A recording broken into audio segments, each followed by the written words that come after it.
हेडलाईनचे प्रस्तुत करता घरकुल मसाले. दे रोजच्या जेवणाला मायेची चव घरकुल मसाले.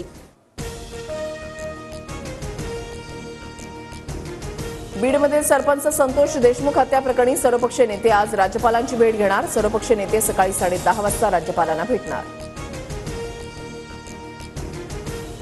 बीड हत्या प्रकरणातील आरोपी विष्णू चाटेची पोलीस कोठडी आज संपणार. विष्णू चाटेला आज कोर्टामध्ये हजर केलं जाणार. बीड हत्या प्रकरणामधील आरोपी सुदर्शन घुलेसह 2 जणांचा कल्याण भिवंडीमध्ये हॉटेलमध्ये काम मिळवण्याचा प्रयत्न. फोटो पाहिल्यावर समजलं आरोपी वॉन्टेड. मात्र 10-15 मिनिटातच त्यांनी पळ काढला. हॉटेल मालकांची TV9 मराठीला माहिती. धाराशिवमध्ये संतोष देशमुखांच्या हत्येच्या निषेधार्थ 11 जानेवारीला मोर्चा. 11 जानेवारीला धाराशिव जिल्हाधिकारी कार्यालयावर मोर्चा धडकणार. काल झालेल्या मराठा समाजाच्या बैठकीमध्ये निर्णय. मार्च महिन्यानंतर लाडक्या बहिणींना 2100 रुपये मिळणार. अर्थसंकल्पीय अधिवेशनानंतर 2100 रुपये देणार. नेवासा इथल्या सत्कार समारंभामध्ये राधाकृष्ण विखे पाटलांचं वक्तव्य.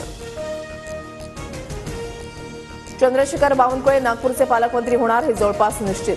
बावनकुळे यांच्या कार्यालयासाठी रवी भवन इथल्या 11 नंबरचा बंगला राखीव. नागपूरच्या 12वीमध्ये शिकणाऱ्या सम्यक टेकडेला थेट नासाकडून निमंत्रण. सम्यकनं बनवला जगातील सर्वात लहान सॅटेलाइट. सम्यकच्या सॅटेलाइट डिझाईनची गिनीज बुक ऑफ रेकॉर्डमध्ये नोंद.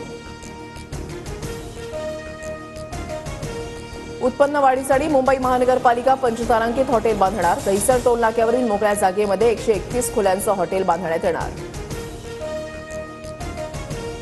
कुंभमेळ्यासाठी पुण्यातून विशेष ट्रेन सुटणार. 15 जानेवारीला रात्री 10 वाजता ट्रेन सोडण्यात येणार असल्याची माहिती. भारताचा स्मार्टफोन बाजार 2025 पर्यंत $50 अब्ज पर्यंत विस्तारणार. काउंटर पॉइंट संस्थेकडून अहवाल जारी. भारतामध्ये स्मार्टफोनची सरासरी किंमत 25,700 रुपये होण्याची शक्यता.